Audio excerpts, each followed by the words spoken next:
Ground ivy, also known as creeping Charlie, can be an attractive ground cover, but many homeowners see it as a weed that needs to be cleared. This weed can sprout in vulnerable patches and then spread to overtake your lawn within several growing seasons. Because ground ivy is perennial and spreads with a series of stolons, it can be difficult to remove, so in this video, we'll show you how to identify and get rid of ground ivy in your turf so your lawn can remain lush and weed-free.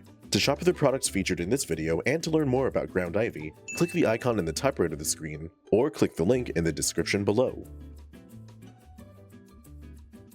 The first thing you should do in any pest control plan is identify what exactly you're dealing with. Careless identification can lead to wrong treatment methods, costing you time and money. Ground ivy, or creeping Charlie, can usually be found growing in dense mats along the ground. However, you can also find some stems of this plant growing vertically, as tall as 8 inches in height. Ground ivy is easily identified by their roundish, cusped leaves with scalloped edges and the texture their veins create. These leaves can grow to be 0.4 to 1.2 inches in length. If any ground ivy is growing vertically, you can see its square stem, a trait shared by other plants in the mint family. If you crush ground ivy, you'll release its fragrant scent. Ground ivy will flower from March to midsummer, and these flowers are typically bluish to violet in color. Ground ivy is often confused with other similar-looking plants, purple dead nettle and henbit. Like ground ivy, purple dead nettle is a member of the mint family. It grows violet flowers and has leaves with deep veins. However, dead nettle's leaves are more heart-shaped, can grow to be over 3 inches in length, and the veins are much more pronounced. Additionally, the leaves on dead nettle are hairy, whereas ground ivy leaves are smooth. Henbit is a winter annual weed, while ground ivy is a perennial weed. To tell these two apart, look at their leaves. Henbit leaves grow attached to the stem, while ground ivy leaves grow further from the stem with petioles or leaf stalks. Additionally, henbit flowers grow with a narrow tubular structure, while ground ivy flowers lack this. Before proceeding to the next step, be sure you've identified the correct target weed. Inspection is the next phase of any good pest control plan. Once you know what your pests look like, check around your property to confirm their presence or find hotspots of activity. Ground ivy is a perennial weed that flowers from spring to summer and grows strongest during fall.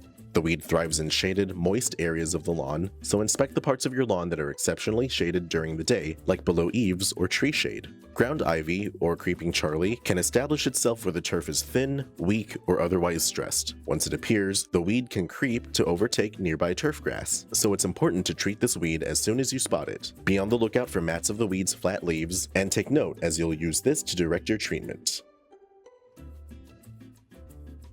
After identifying your weed and inspecting for activity on your property, it's time to start treatment. Before starting any treatment, be sure to wear your personal protective equipment or PPE, and remember to keep all people and pets off the treated areas until dry. To get rid of ground ivy, you'll need to use a post-emergent herbicide like 2,4-diamine. 2,4-diamine is a liquid insecticide concentrate containing the active ingredient 2,4-D. This product has a very broad label, indicating that it can be used to treat not just ground ivy, but also other weeds like ragweed, dollar grass, red clover, and sweet clover. You'll want to apply this product at the labeled rate of 3.16 pints per acre. For smaller applications, this breaks down to 1.1 fluid ounces per 1,000 square feet of treatment area. For the most effective results, you'll need to make sure your spray application makes contact with the leaf surfaces. To ensure the product you spray sticks to the plant surface, we also recommend you use a surfactant in your pesticide mix, like Alligare 90 Surfactant Wetting Agent. Alligare 90 is a non-ionic, low-foam surfactant used to help pesticides spread evenly on surface areas for maximum results. Just use 0.5 fluid ounces for 1 gallon of spray solution. We recommend you make your treatment with a 1 or 1.5 gallon handheld sprayer to make mixing and application quick and easy.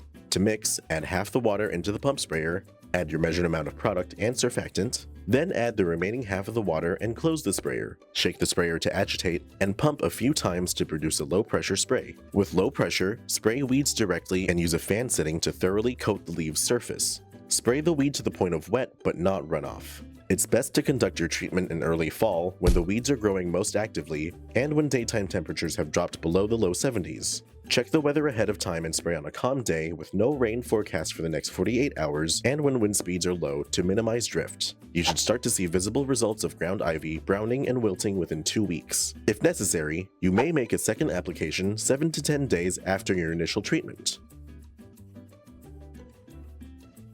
Prevention is essential to keeping pests in check. Even after you've applied herbicides, the best way to stop weed activity is to make sure it can't happen. The best way to keep ground ivy from growing in your lawn is by maintaining proper lawn health. By strengthening your turf grass and keeping up with maintenance, you'll choke out weeds and give them little opportunity to grow. Since ground ivy thrives in areas with high moisture, your first step is to improve your lawn's air circulation and water evaporation. Rake and defat your lawn to improve aeration and encourage proper water retention. Trim back any overhanging tree branches to reduce shade and increase evaporation rates. In addition to improving your lawn's water retention, you'll also need to water it properly. Your lawn will need 1 to 1.5 inches of water every week, including rainfall. Water your lawn once a week in the morning rather than a little every day. If there's rain in the week's forecast, go ahead and let Mother Nature do the work. Be sure to mow your lawn to the proper height and adjust your mower so that your grass will come out 3 to 4 inches tall. Tall grass encourages deeper root growth and prevents weeds from receiving some much needed sunlight.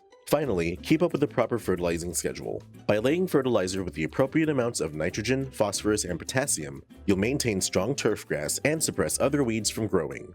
Ground ivy can be difficult to get rid of once it's been established, but there are ways to control a weed invasion that's gone out of hand. With these professional products and tips from Solutions Pest and Lawn, you can stop ground ivy from growing in your lawn, and we offer same-day shipping to help you get control quickly. Visit our website to get your products today. If you like this how-to guide, please share. And if you're new to our channel, subscribe for more how-to and product videos, and contact us for more tips, tricks, and DIY pest solutions.